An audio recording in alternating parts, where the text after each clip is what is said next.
사드는 총선용에 불과하다. 총선 이후에는 사그라들 것이다. 잘못된 예측을 남발한 후 국회의원이 되어버린 김종대 의원을 모시겠습니다. 사드는 성주에 배치된다고 발표돼서 이거 어떻게 된 일입니까? 이건 뭐 깨끗하게 제가 잘못했다고 인정해야 될 것 같아요. 정말 이건 잘못된 예측이었는데 1월에 핵실험을 하고 2월에 북한이 미사일 시험을 할 줄은 정말 아무도 몰랐어요.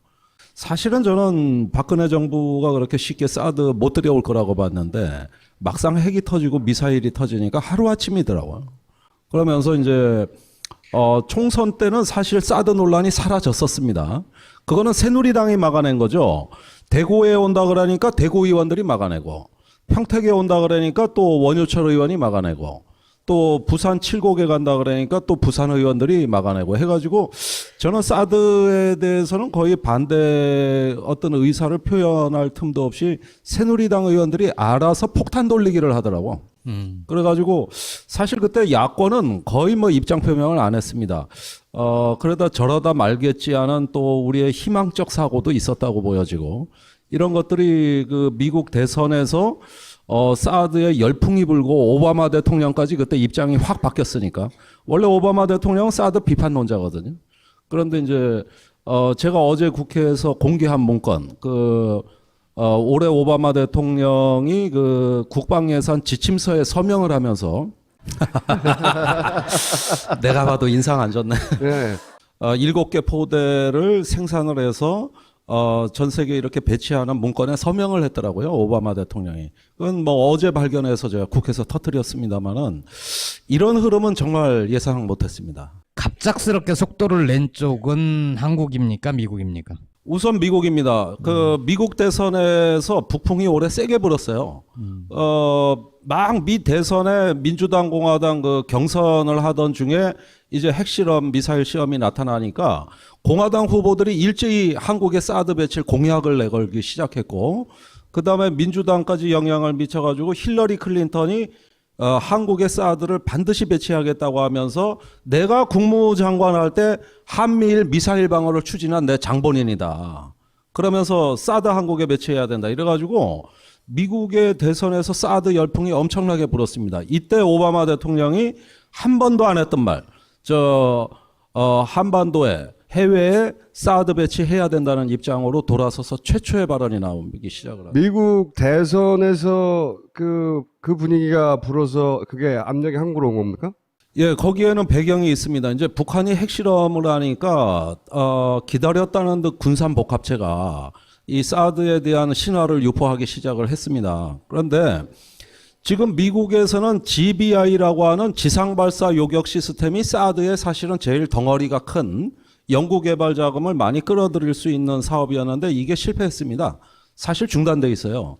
그러니까 사드로 많이 몰려가기 시작했죠.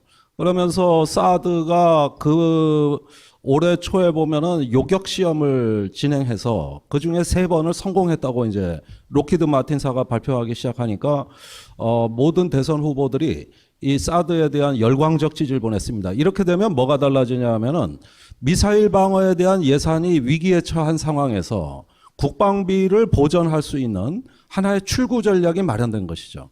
그러다 보니까 사드에 많은 어떤 그 지지를 표명함으로써 사실은 사드 그 자체에 대한 지지가 아니라 국방비를 확보해주는 후보다. 나는 이런 사드를 통해서 국방비를 계속 증액시킬 수 있고 연구개발 자금을 내가 투자할 수 있는 그런 정치인이라는 이런 메시지를 줄 수 있었던 것이죠. 그러면은 이게 50개 주의 방위산업체가 퍼져 있고 저런 사드 같은 거대한 프로젝트에 돈이 투자된다는 건 뭐냐 하면은 지역구마다 떡고물이 떨어지는 거거든요. 저는 군산복합체 논리라고 봅니다. 그리고 그게 한국 정치인에게 압력이 된 거죠, 지금. 원래 그 사드 배치에 대한 우리의 그 정상적인 그 의사결정은 뭐냐면, 이건 국방부가 설명한 그대로 말씀드리면 3월부터 한미 실무단위 구성에 대해 공동검토를 하고, 이 공동검토를 결과보고서를 내서 국방장관이 보고를 받고, 양국 국방장관이 만나서 그 검토보고서의 건의 내용을 수용해 주는 걸로 이렇게 일련의 시퀀스가 있었던 거거든요. 그런데 실상은 어떻게 됐냐면은 검토 보고서가 발간되지 않은 상황에서 사드 결정이 전격적으로 발표된 겁니다. 그러니까 군사적인 검토가 끝나지 않은 채 정치적으로 결정한 거잖아요, 그죠? 지금은 사드가 내년 말까지 들어오는데 그 들어오는 자체는 나중 문제고 왜 이 시점에 비정상적인 발표를 했느냐. 예. 이 정치적인 의미가 훨씬 커진 것이죠. 저기 사드 배치 결정을 한 거는 7월 8일이고 7월 11일 날 국방 상임위가 열렸는데 거기에 국방부 보고 내용이 아직 검토 보고서는 안 나왔습니다. 지금 작성 중입니다. 그러니까 국방부도 이렇게, 모르는 상황에서 사실은 청와대가 결정한 거네요. 말하자면. 청와대 NSC 그 서별관 회의가 7월 7일 날에 있었어요. 그러니까 저는 그 청와대 서별관 회의가 모든 의혹의 초점이라고 보는데 작년에 서별관 그 회의에서 뭐 대우조선 경제를 분식회계 하더만 올해 서별관 회의에서 저는 국가 안보를 분식했다고 봅니다. 이렇게까지 급하게 결정하게 된 이유가 뭐라고 보세요? 우리가 받아들인 이유. 미국은 그랬다고 쳐요. 자기들 사정이 있어서. 우리는 왜 미국의 급한 사정을 이렇게 받아준 거죠? 엄청난 돈을 써가며? 그 사드 발표할 무렵에 그 필리핀의 그 남중국해에서 그 영유권 문제로 네. 판결이 나와가지고 그 미국 중국 간에 아주 그 해양 영유권 문제로 극한 대립이 일어났다는 그렇죠. 걸 기억하실 겁니다. 네네. 그리고 그 이튿날 일본 참의원 선거에서 아베가 이끄는 자민당이 네. 개헌선을 확보하는 압승을 거뒀습니다. 참의원 선거에서. 네네. 미중 간에 아주 가파른 대치가 있을 때 한국의 사드 배치가 그 시점에 이제 같이 발표가 되고 이름으로써 이제 남쪽으로는 말라카 해협으로부터 북쪽에 이르는 한반도까지 전반적으로 중국에 대한 압박이 동시다발적으로 동시에 진행이 된 이런 일련의 사건들이 다 집중이 되어 있습니다. 그런 만큼 사드가 내년에 언제 들어오냐가 중요한 게 아니라 이 발표를 7월 8일에 했다는 데 저는 정치적 무게를 싣고 싶고 그것이 청와대 서별관 회의의 갑작스런 결정. 그러니까 7월 5일까지는 국방장관이 뭐라 그랬냐면 국회 본회의 와가지고 사드 결정된 거 있냐 그러니까 배치 여부 그 자체도 결정 안 됐습니다. 그 다음에 부지는 검토 결과 보고서를 내가 받아봐야 하는데 그 검토 결과 저도 못 받았습니다. 저도. 그런데 어떻게 결정이 됐냐 이렇게 장관이 얘기했거든요. 장관도 몰랐던 거죠. 국방부 장관도. 원래 한민구 장관은 국회 와서 뭐만 얘기하면 청와대에서 다 뒤집어 버려요. 국가의 국방 결정을 국방부 장관은 제외하고 하는 거죠. 그죠? 좀 심하게 말씀드리자면 국방부 기자실에서 한민구 장관 별명이 국방부 제1차관입니다. 장관한테는 이게 얼마나 모욕적인. 예, 진짜 국방부 장관은 누구냐? 청와대 김관진 안보실장을 지칭하는 것이죠.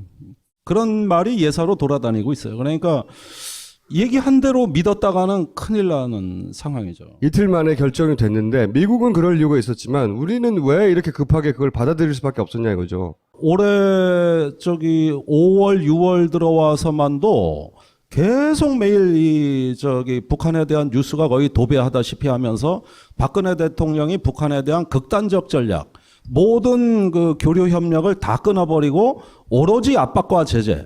그러면서 해외 그 순방한 것도 다 북한 압박을 위한 외교였잖아요. 그걸 뭐 저기 쿠바 가서도 하고 아프리카 우간다 가서도 하고 프랑스 가서도 하고 몽골 가서도 하고 이 외교적 성과는 전부 북한 압박을 동의받았다 이거였거든요. 그러니까 상당히 극단적 전략에서는 이제 사드에 대한 조기 발표도 우리 정부의 일정 정도 그 이해와 요구에 맞아 떨어졌다고 봅니다. 그러니까 미국의 압력이 아니라 우리가 그걸 받아들일 여건이었다 이미.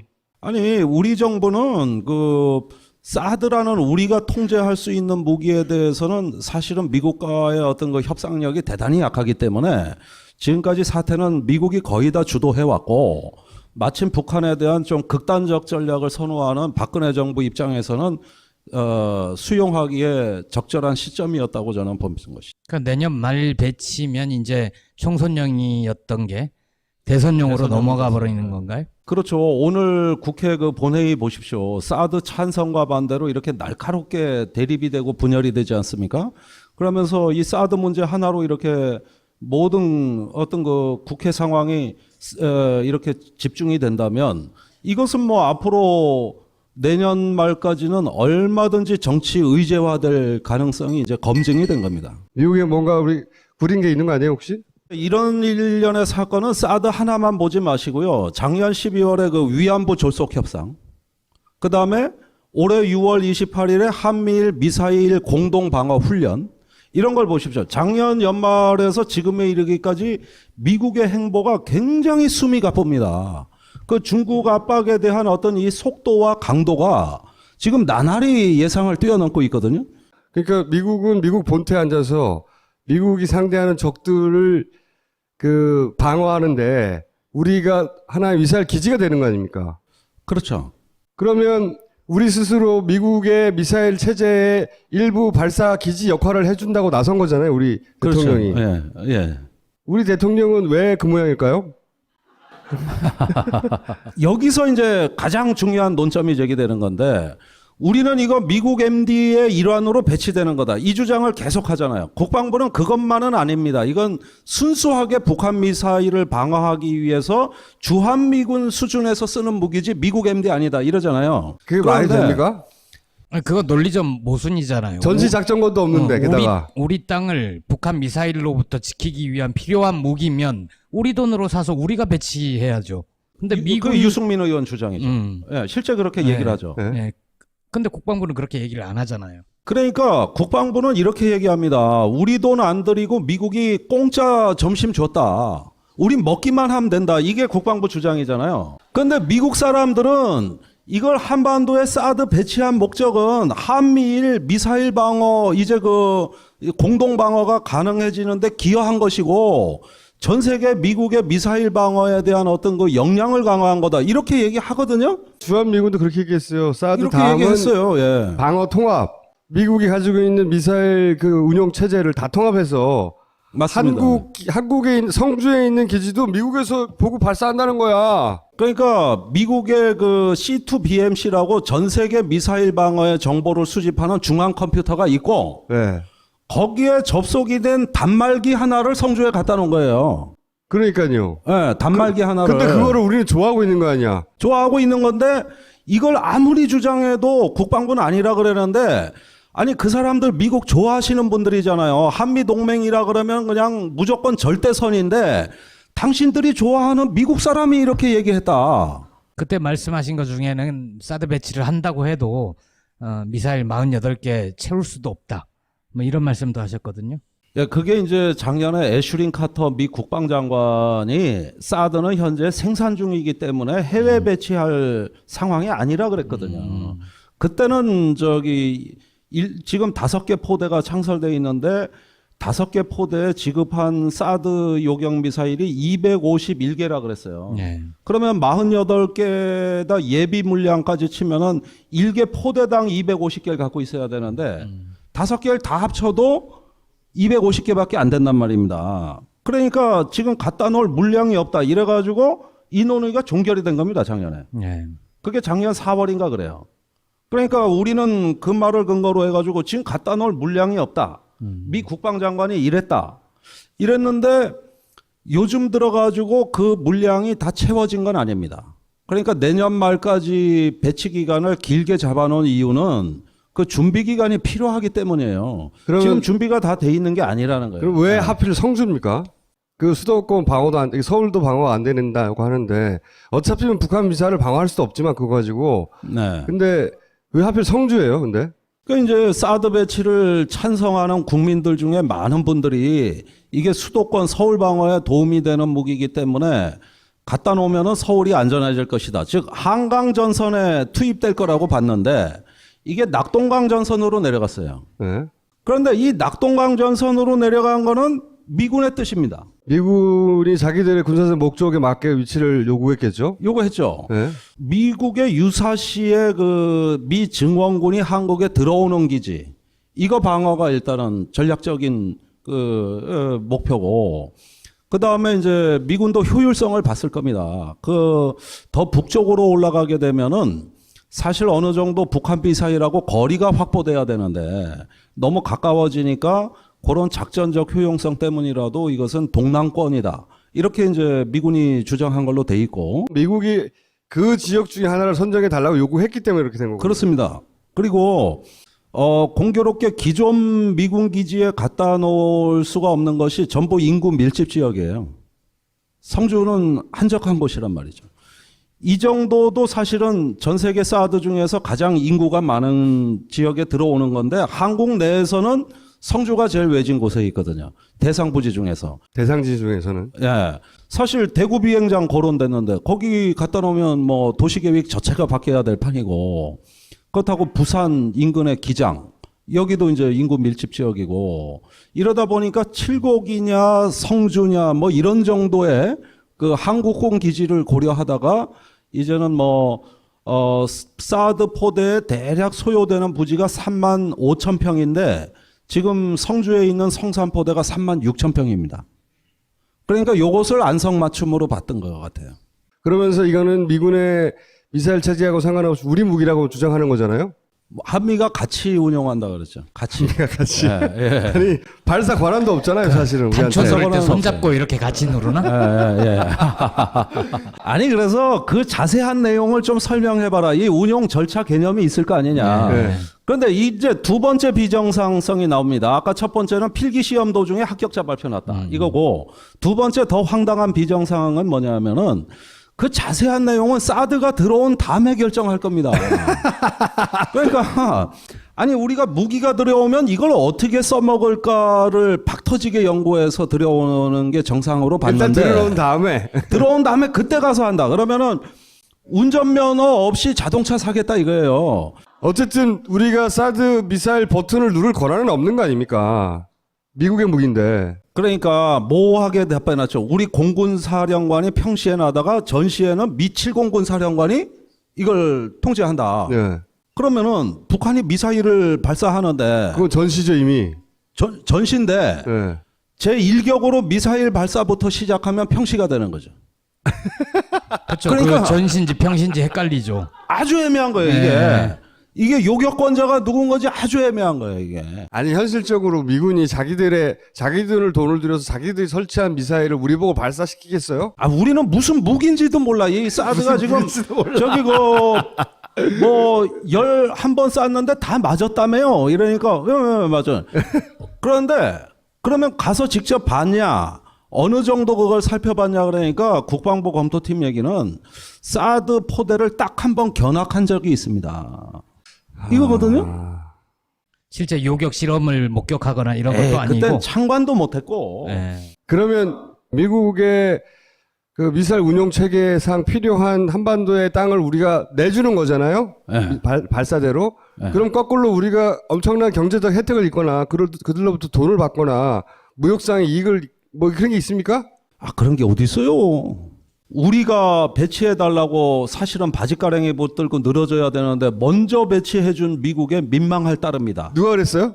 저 재향군인의 논평 보면은 옛날부터 그 그렇게 엄마 얘기했잖아요. 부대도 뭐 찬성 기자회견하고 그랬었죠. 그래 옛날부터 주한미군 사령관이 한국 안보를 걱정해서 먼저 이 얘기를 꺼내줬는데 그저 민망할 따름이다. 우리가 했었어야 되는데 이런 기고글이 아주 숱하게 많아요. 그 홈페이지 들어가 보세요. 그러니까 한번 배치되면 예.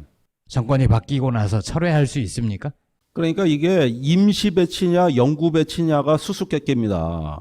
임시 배치라면 지금 괌에 배치된 건 임시 배치예요.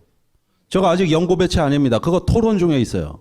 그런데 지금 괌에서 환경 영향 평가도 하고 주민 설명회도 한다는 얘기는 뭡니까? 영구 배치를 할 거냐 말 거냐를 결정하기 위한 거예요. 그러니까 괌에 저가 있는 건 아직은 떠돌이거든요. 한국에 들어오는 것도 그거냐 아니면은 영영 붙박이로 붙어 있어가지고 나중에 이 사드는 진화한다고 지금 1.0 버전이 들어오지만은 2020년대는 2.0 버전으로 업그레이드 됩니다.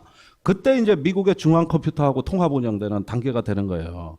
그런데 이게 그렇게 돼서 북한 핵 문제와 관계없이 영구적으로 여기서 사용한다 그러면은 그거는 이제 전략적 가치가 우리가 모르는 게 있다는 얘기죠. 그리고 그런 부분에 대한 성격에 대한 아무런 규정 없이 들어오는 거죠, 지금은. 그러면 중국, 러시아는 뭐 뻥뻥 겁주고 있잖아요. 예. 그 부분은 어떻게 예상하십니까? 물론 예상이 하나도 맞진 않는데 경제적인 제재는 당장 없을 걸로 봅니다. 그거는 중국도 준비를 많이 해야 되고 또 WTO에 가입한 나라로서 그렇게 함부로 경제적인 제재는 못한다. 또한 그 과거에 일본의 히토리오 수출을 한번 금지했다가 중국 내부에서도 이게 문제가 많이 됐습니다. 너무 이거 경제 문제를 쉽게 건드렸다 이런 것들을 많이 했죠. 저는 우선 압박이 그런 식의 경제적인 제재보다는 다른 데서 있을 것 같아요. 예컨대 이여도 영유권 문제라든지 또는 중국어선 불법 조업을 더 방치해버린다든지 그리고 한중 간에 가장 예민한 게 지금 한중 간의 해상 경계선이 확정이 안 돼 있어요.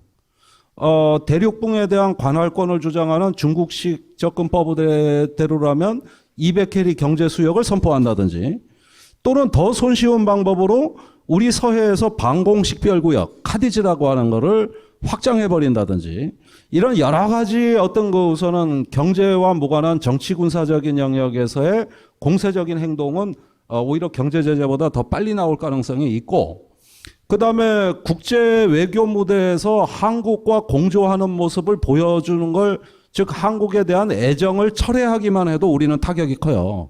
당장 북한 핵에 대한 어떤 그 국제 공조 체제가 균열이 가해진다는 이런 직접적 효과가 심리적으로는 굉장히 압박을 느낄 수 있고 경제는 제가 보기에는 그렇게 즉자적이고 단기적으로 나오진 않는다. 군사 전문가니까 경제는 다른 사람한테 물어보기로 하고요. 네, 그런데 항상 제 예측은 틀리다는 걸 감안하고 들어주시기 바랍니다. 앞으로 그럼 이 사드와 관련해서는 어떻게 국방부를 저격하고 이걸 어떻게 저지하실 생각이십니까? 국회 사드 특위 구성, 그다음에 국회 비준 동의로 계속 밀어붙이고 있는데 국민의당까지는 대화가 잘 통하는데 제1야당이 요지부동이에요. 민주당은 왜 그런 거죠 지금? 저기 지난번 필리버스터 때 보셨을 겁니다. 그 총선이 다가오고 있는데 테러 방지법에 대한 중요한 의제가 등장하니까 싸우다가 철회해버렸지 않습니까?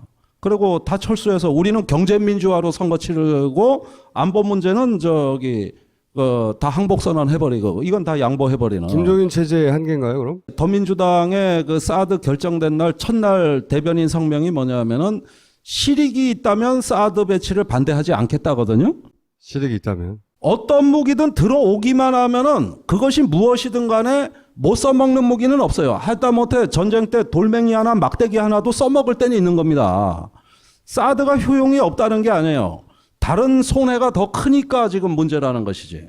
그런데 실익이 있다면이라는 하나마나한 단서를 달고 그 다음에 반대하지 않겠다는 것은 대다수의 전문가들이 저건 찬성 성명이다. 이렇게 보는 거고 민주당도 부인을 못해요. 더민주가 이 그 특위에 합류를 해야 힘을 가질 수 있겠네요. 지금 더민주가 협력하지 않으면은 무슨 주장을 해도 이루어질 거는 없습니다. 그리고 8월 말에 전당대회 쪽으로 다 몰려가 있기 때문에 이런 산적한 사드 문제, 그 다음에 세월호 문제를 처리하기 위해서는 지금 임시국회가 소집돼야 되는데 그 자체를 안 하겠다는 거 아닙니까? 민주당 얘기는. 자 그럼 오늘 여기까지 하고요. 이 사드 문제에 관해서 저희가 모실 분이 없어요. 의원님밖에. 아니 하여간 저는 하여간 불러주신 거 항상 감사하게 생각하고 네.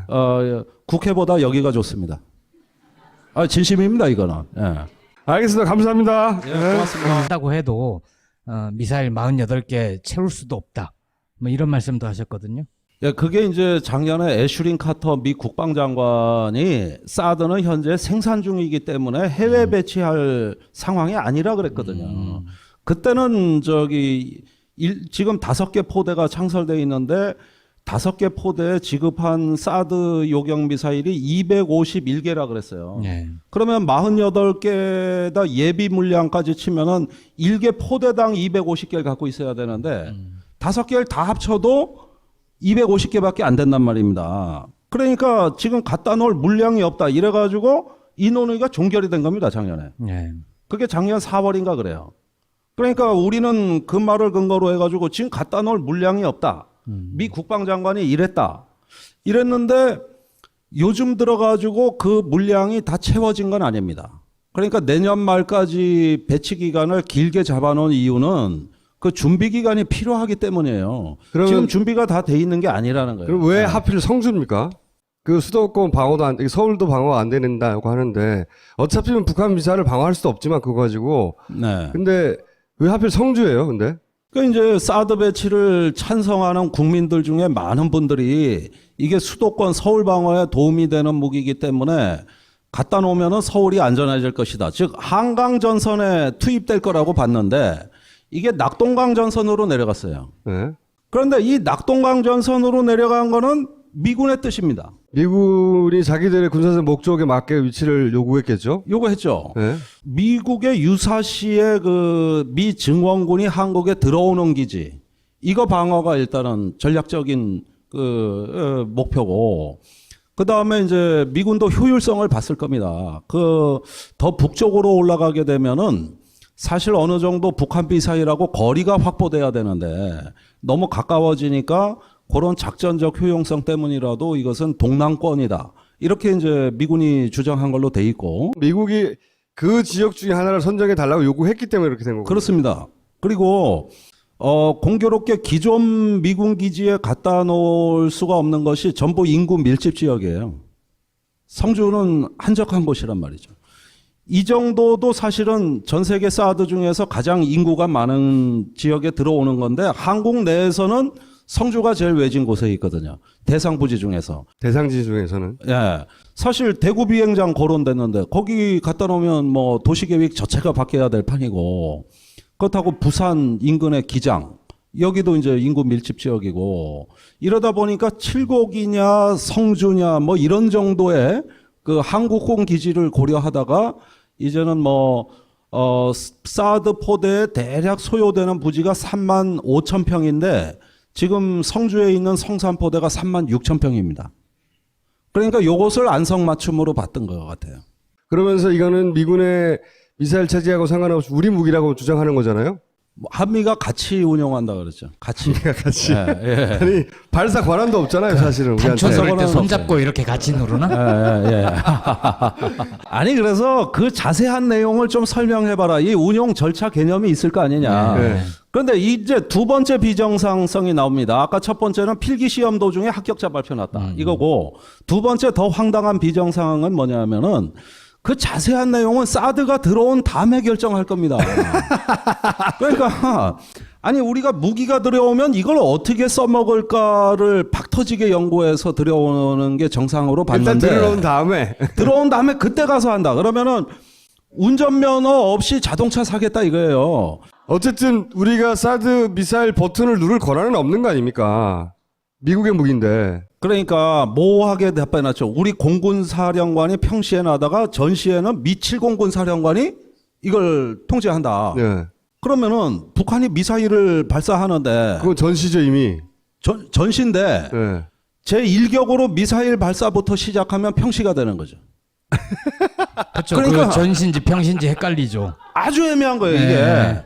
이게 요격권자가 누군 건지 아주 애매한 거예요, 이게. 아니, 현실적으로 미군이 자기들 돈을 들여서 자기들이 설치한 미사일을 우리 보고 발사시키겠어요? 아, 우리는 무슨 무기인지도 몰라. 이 사드가 지금 저기 뭐 11번 쐈는데 다 맞았다며요. 이러니까 예, 맞아요. 그런데 그러면 가서 직접 봤냐? 어느 정도 그걸 살펴봤냐 그러니까 국방부 검토팀 얘기는 사드 포대를 딱 한 번 견학한 적이 있습니다. 이거거든요. 실제 요격 실험을 목격하거나 이런 것도 아니고. 그땐 참관도 못했고. 예. 그러면 미국의 그 미사일 운용 체계상 필요한 한반도의 땅을 우리가 내주는 거잖아요. 네. 발사대로. 그럼 거꾸로 우리가 엄청난 경제적 혜택을 입거나 그들로부터 돈을 받거나 무역상의 이익을 뭐 그런 게 있습니까? 아, 그런 게 어디 있어요? 우리가 배치해달라고 사실은 바지가랑이 붙들고 늘어져야 되는데 먼저 배치해준 미국에 민망할 따릅니다. 누가 그랬어요? 저 재향군인의 논평 보면은 옛날부터 그 그렇게 엄마 얘기했잖아요. 부대도 뭐 찬성 기자회견하고 그랬었죠. 그래 옛날부터 주한미군 사령관이 한국 안보를 걱정해서 먼저 이 얘기를 꺼내줬는데 그저 민망할 따름이다. 우리가 했었어야 되는데 이런 기고글이 아주 숱하게 많아요. 그 홈페이지 들어가 보세요. 그러니까 한번 배치되면 예. 정권이 바뀌고 나서 철회할 수 있습니까? 그러니까 이게 임시 배치냐 영구 배치냐가 수수께끼입니다. 임시 배치라면 지금 괌에 배치된 건 임시 배치예요. 저거 아직 영구 배치 아닙니다. 그거 토론 중에 있어요. 그런데 지금 괌에서 환경 영향 평가도 하고 주민 설명회도 한다는 얘기는 뭡니까? 영구 배치를 할 거냐 말 거냐를 결정하기 위한 거예요. 그러니까 괌에 저가 있는 건 아직은 떠돌이거든요.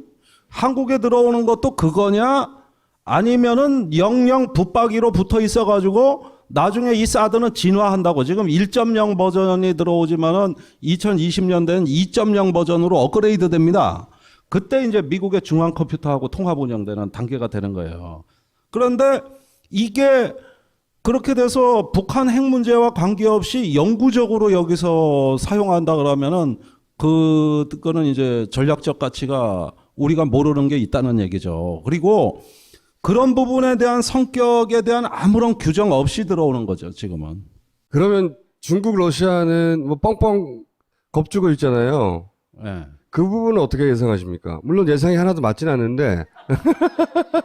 경제적인 제재는 당장 없을 걸로 봅니다. 그거는 중국도 준비를 많이 해야 되고 또 WTO에 가입한 나라로서 그렇게 함부로 경제적인 제재는 못한다. 또한 그 과거에 일본의 히토리오 수출을 한번 금지했다가 중국 내부에서도 이게 문제가 많이 됐습니다. 너무 이거 경제 문제를 쉽게 건드렸다 이런 것들을 많이 했죠. 저는 우선 압박이 그런 식의 경제적인 제재보다는 다른 데서 있을 것 같아요. 예컨대 이여도 영유권 문제라든지 또는 중국어선 불법 조업을 더 방치해버린다든지 그리고 한중 간에 가장 예민한 게 지금 한중 간의 해상 경계선이 확정이 안 돼 있어요. 대륙붕에 대한 관할권을 주장하는 중국식 접근법대로라면 200캐리 경제 수역을 선포한다든지 또는 더 손쉬운 방법으로 우리 서해에서 방공식별구역 카디즈라고 하는 거를 확장해버린다든지 이런 여러 가지 어떤 그 우선은 경제와 무관한 정치 군사적인 영역에서의 공세적인 행동은 오히려 경제 제재보다 더 빨리 나올 가능성이 있고 그다음에 국제 외교 무대에서 한국 동령이 북한에 대한 극단적 전략 모든 그 교류 협력을 다 끊어버리고 오로지 압박과 제재 그러면서 해외 그 순방한 것도 다 북한 압박을 위한 외교였잖아요. 그걸 뭐 저기 쿠바 가서도 하고 아프리카 우간다 가서도 하고 프랑스 가서도 하고 몽골 가서도 하고 이 외교적 성과는 전부 북한 압박을 동의받았다 이거였거든요. 그러니까 상당히 극단적 전략에서는 이제 사드에 대한 조기 발표도 우리 정부의 일정 정도 그 이해와 요구에 마저 떨어졌다고 봅니다. 그러니까 미국의 압력이 아니라 우리가 그걸 받아들일 여건이었다 이미. 아니 우리 정부는 그 사드라는 우리가 통제할 수 있는 무기에 대해서는 사실은 미국과의 어떤 그 협상력이 대단히 약하기 때문에 지금까지 사태는 미국이 거의 다 주도해 왔고 마침 북한에 대한 좀 극단적 전략을 선호하는 박근혜 정부 입장에서는 수용하기에 적절한 시점이었다고 저는 보는 것이죠. 그러니까 내년 말 배치면 이제 총선용이었던 게 대선용으로 넘어가 버리는 건가요? 그렇죠. 오늘 국회 그 본회의 보십시오. 사드 찬성과 반대로 이렇게 날카롭게 대립이 되고 분열이 되지 않습니까? 그러면서 이 사드 문제 하나로 이렇게 모든 어떤 그 국회 상황이 이렇게 집중이 된다면 이것은 뭐 앞으로 내년 말까지는 얼마든지 정치 의제화될 가능성이 이제 검증이 된 겁니다. 미국에 뭔가 우리 구린 게 있는 거 아니에요 혹시? 이런 일련의 사건은 사드 하나만 보지 마시고요. 작년 12월에 그 위안부 졸속 협상, 그 다음에 올해 6월 28일에 한미일 미사일 공동 방어 훈련 이런 걸 보십시오. 작년 연말에서 지금에 이르기까지 미국의 행보가 굉장히 숨이 가쁩니다. 그 중국 압박에 대한 어떤 이 속도와 강도가 지금 나날이 예상을 뛰어넘고 있거든요. 그러니까 미국은 미국 본토에 앉아서 미국이 상대하는 적들을 그 방어하는데 우리가 하나의 미사일 기지가 되는 거 아닙니까? 그렇죠. 그러면 우리 스스로 미국의 미사일 체제의 일부 발사 기지 역할을 해준다고 나선 거잖아요, 우리 대통령이. 그렇죠. 예, 예. 우리 대통령은 왜 그 모양일까요? 여기서 이제 가장 중요한 논점이 제기되는 건데 우리는 이거 미국 MD의 일환으로 배치되는 거다. 이 주장을 계속하잖아요. 국방부는 그것만은 아닙니다. 이건 순수하게 북한 미사일을 방어하기 위해서 주한미군 수준에서 쓰는 무기지 미국 MD 아니다 이러잖아요. 그게 말이 그런데 됩니까? 아니, 그거 논리적 모순이잖아요. 전시작전권도 없는데 게다가 우리 땅을 북한 미사일로부터 지키기 위한 필요한 무기면 우리 돈으로 사서 우리가 배치해야죠. 근데 미국 그 유승민 의원 주장이죠. 예, 실제 그렇게 네. 얘기를 하죠. 네. 네. 근데 국방부는 그렇게 얘기를 안 하잖아요. 그러니까 국방부는 이렇게 얘기합니다. 우리 돈 안 들이고 미국이 공짜 점심 줬다. 우린 먹기만 하면 된다. 이게 국방부 주장이잖아요. 근데 미국 사람들은 이걸 한반도에 사드 배치한 목적은 한미일 미사일 방어 이제 그 공동 방어가 가능해지는데 기여한 것이고 전 세계 미국의 미사일 방어에 대한 어떤 그 역량을 강화한 거다. 이렇게 얘기하거든요. 주한미군도 그렇게 얘기했어요. 사드 이렇게 다음은 얘기했어요. 예. 방어 통합. 미국이 가지고 있는 미사일 그 운용 체제를 다 통합해서 맞습니다. 한국에 있는 성주에 있는 기지도 미국에서 보고 발사한다는 거야. 그러니까 미국의 그 C2BMC라고 전 세계 미사일 방어의 정보를 수집하는 중앙 컴퓨터가 있고 네. 거기에 접속이 된 단말기 하나를 성주에 갖다 놓은 거예요. 그러니까요. 예, 단말기 하나를. 근데 그거를 우리는 좋아하고 있는 거 아니야? 좋아하고 있는 건데 이걸 아무리 주장해도 국방부는 아니라 그러는데 아니 그 사람들 미국 좋아하시는 분들이잖아요. 한미 동맹이라 그러면 그냥 무조건 절대선인데 당신들이 좋아하는 미국 사람이 이렇게 얘기했다. 그때 말씀하신 것 중에는 사드 배치를 한 사드는 총선용에 불과하다. 총선 이후에는 사그러들 사그라들 것이다. 잘못된 예측을 남발한 후 국회의원이 되어버린 김종대 의원을 모시겠습니다. 사드는 성주에 배치된다고 발표돼서 이거 어떻게 된 일입니까? 아, 이건 뭐 깨끗하게 제가 잘못했다고 인정해야 될 것 같아요. 정말 이건 잘못된 예측이었는데, 1월에 핵실험을 하고 2월에 북한이 미사일 시험을 할 줄은 정말 아무도 몰랐어요. 사실은 저는 박근혜 정부가 그렇게 쉽게 사드 못 들여올 거라고 봤는데, 막상 핵이 터지고 미사일이 터지니까 하루아침이더라고요.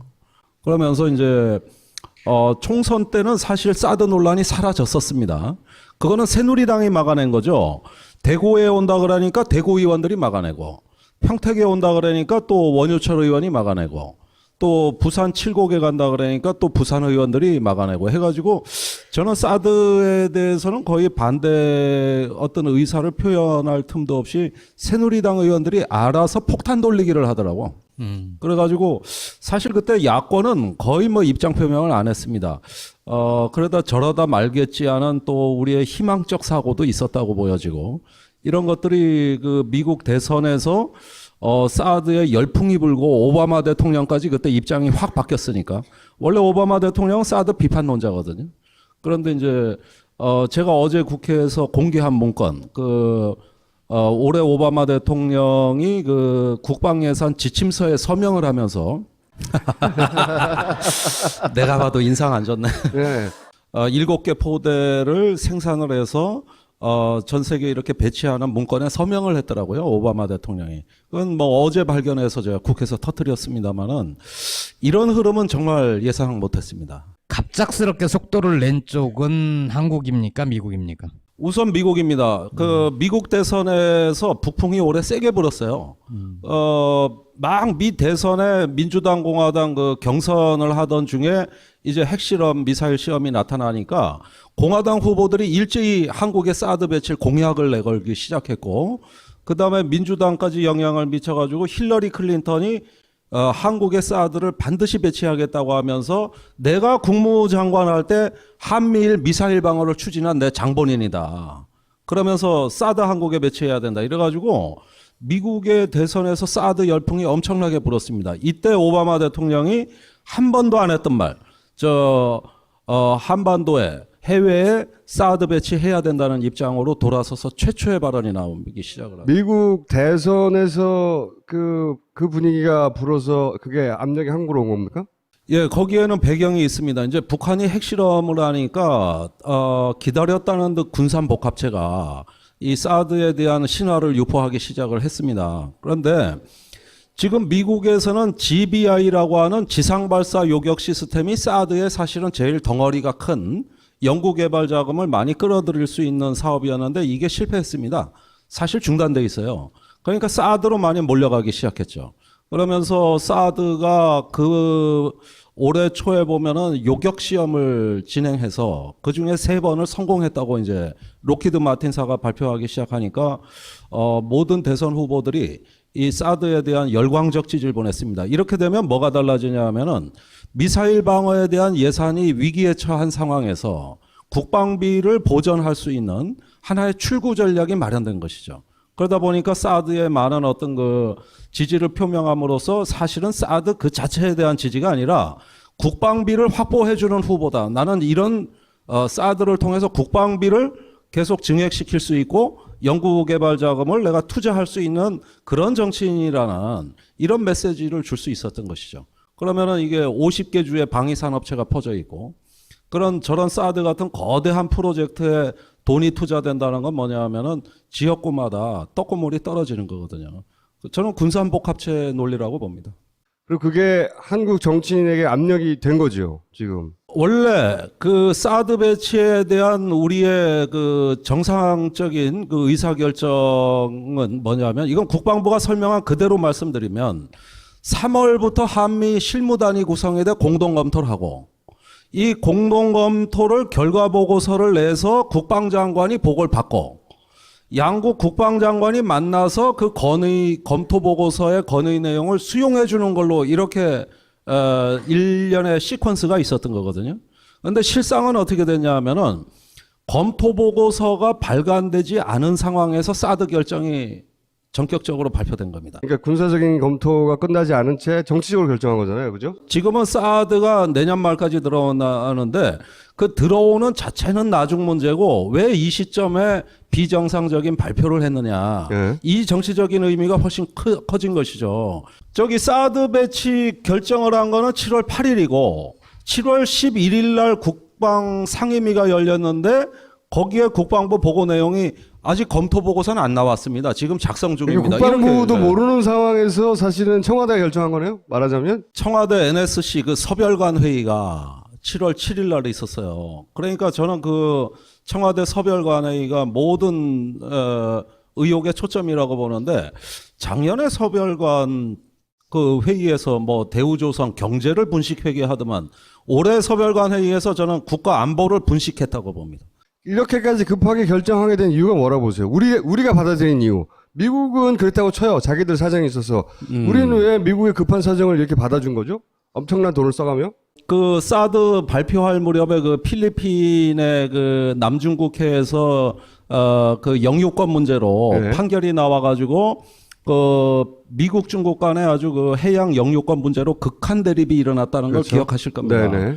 그리고 그 이튿날 일본 참의원 선거에서 아베가 이끄는 자민당이 네. 개헌선을 확보하는 압승을 거뒀습니다. 참의원 선거에서. 네네. 미중 간에 아주 가파른 대치가 있을 때 한국의 사드 배치가 그 시점에 이제 같이 발표가 되고 이름으로써 이제 남쪽으로는 말라카 해협으로부터 북쪽에 이르는 한반도까지 전반적으로 중국에 대한 압박이 동시다발적으로 동시에 진행이 된 이런 일련의 사건들이 다 집중이 되어 있습니다. 그런 만큼 사드가 내년에 언제 들어오냐가 중요한 게 아니라 이 발표를 7월 8일에 했다는데 저는 정치적 무게를 싣고 싶고 그것이 청와대 서별관 회의의 갑작스런 결정.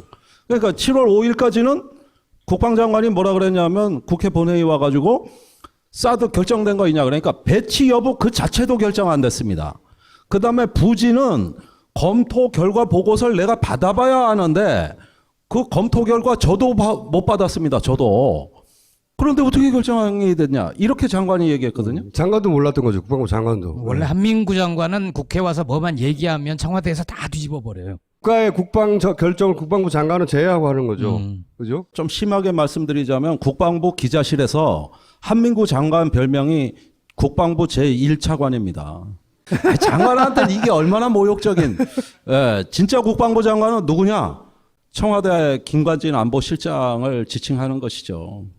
그런 말이 예사로 돌아다니고 있어요. 그러니까 얘기한 대로 믿었다가는 큰일 나는 상황이죠. 이틀 만에 결정이 됐는데 미국은 그럴 이유가 있었지만 우리는 왜 이렇게 급하게 그걸 받아들일 수밖에 없었냐 이거죠. 올해 저기 5월, 6월 들어와서만도 계속 매일 북한에 대한 뉴스가 거의 도배하다시피 하면서 박근혜